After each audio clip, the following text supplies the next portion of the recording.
হয়, আজি 2:35 আমি এটা খবৰ পাওঁ যে honourable MP Shri Rakibul Hussain sir তেখেতে আৰু তেখেতৰ পুত্ৰ আৰু লগতে PSO লৈ তেখেতে আজি এখন মিটিং আছিলে তেখেতৰ মইনুল হক বুলি ব্যক্তি এজনৰ ঘৰত।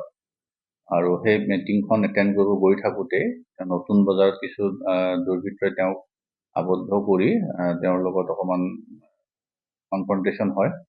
আৰু পুলিচৰ যিজন কনষ্টেবল আছিলে তেওঁলোকে তেওঁক ধুনীয়াকৈ সুন্দৰভাৱে তেওঁক তাৰ পৰা আঁতৰাই পঠিয়াবলৈ সক্ষম হয় আৰু তেওঁলোকে গৈ পেলাই পিছত মিটিং কৰে। আৰু এই সংক্ৰান্তে আমি পুলিচ কনষ্টেবলৰ পৰা এখন এফআইআৰো লৈছোঁ। আমি কেছ এটা ৰুজু কৰা হৈছে 67/25 আৰু কেছটো আমি এতিয়া ইনভেষ্টিগেশ্যন ষ্টাৰ্ট কৰিম।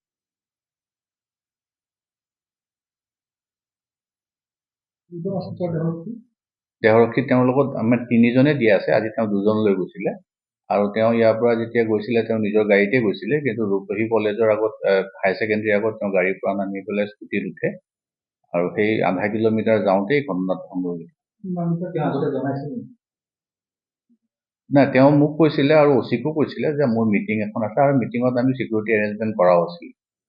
যিহেতু তেওঁৰ লগত দেহৰক্ষী দিয়াই আছে, তেওঁ ইয়াৰ পৰা মিটিং গ্ৰাউণ্ডলৈকে গৈ আছিলে। গতিকে মই অচিকো জনাই দিছিলোঁ যে মিটিং গ্ৰাউণ্ডত চিকিউৰিটি এৰেঞ্জমেণ্টটো কৰিব লাগে আৰু সেইটো একৰ্ডিংলি কৰা হৈছে। হয়, তাতে যেতিয়া দেহৰক্ষীখিনিয়ে তেওঁলোকক তাৰ পৰা আঁতৰাই পঠাবলৈ সক্ষম হ'ল, তাৰপিছত তেওঁলোক তাত থাকি গ'ল। তেওঁলোকক 2জনক লৈ নগ'ল, তেওঁলোকে তাতে থাকি গ'ল। তেতিয়া পাব্লিকে তেওঁলোকক টানা আজোৰা কৰে আৰু হাথিয়াৰটো টানিবলৈ বিচাৰে। তেতিয়াই তেওঁ জিতুমণি বৰা বুলি যিজন দেহৰক্ষী আছিলে তেওঁ 2 ৰাউণ্ড বেংক ফায়াৰ কৰে, যাতে তেওঁ হাথিয়াৰটো নিব নোৱাৰে চেল্ফ ডিফেন্সত। না, আমি এতিয়া তদন্ত আৰম্ভ কৰিছোঁ। তদন্ত এতিয়া এফআইআৰ আমাৰ জিতুমণি বৰাই দিছে ইতিমধ্যে, আমি ৰেজিষ্টাৰ কৰিছোঁ আৰু এতিয়া ইনভেষ্টিগেশ্যন ষ্টাৰ্ট হৈছে। হয়, আজি 2:35 আমি এটা খবৰ পাওঁ যে honourable MP Shri Rakibul Hussain sir তেখেতে আৰু তেখেতৰ পুত্ৰ আৰু লগতে PSO লৈ তেখেতে আজি এখন মিটিং আছিলে তেখেতৰ মইনুল হক বুলি ব্যক্তি এজনৰ ঘৰত।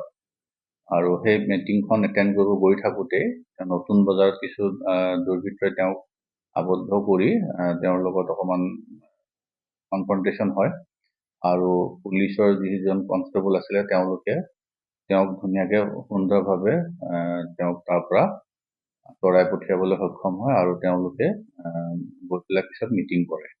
আৰু এই সংক্ৰান্তে আমি পুলিচ কনষ্টেবলৰ পৰা এখন এফআইআৰো লৈছোঁ। আমি কেছ এটা ৰুজু কৰা হৈছে 67/25 আৰু কেছটো আমি এতিয়া ইনভেষ্টিগেশ্যন ষ্টাৰ্ট কৰিম।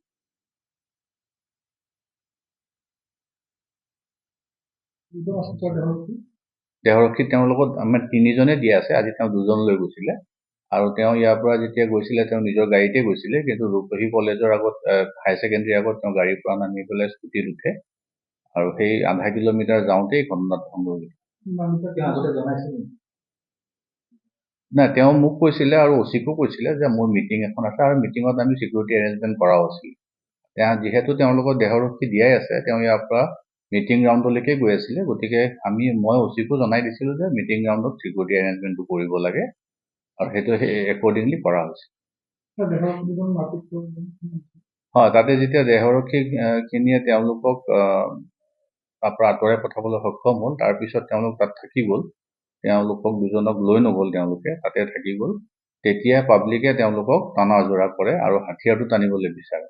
তেতিয়াই তেওঁ জিতুমণি বৰা বুলি যিজন দেহৰক্ষী আছিলে তেওঁ 2 ৰাউণ্ড বেংক ফায়াৰ কৰে, যাতে তেওঁ হাথিয়াৰটো নিব নোৱাৰে চেল্ফ ডিফেন্সত। না, আমি এতিয়া তদন্ত আৰম্ভ কৰিছোঁ। তদন্ত এতিয়া এফআইআৰ আমাৰ জিতুমণি বৰাই দিছে ইতিমধ্যে, আমি ৰেজিষ্টাৰ কৰিছোঁ আৰু এতিয়া ইনভেষ্টিগেশ্যন ষ্টাৰ্ট হৈছে।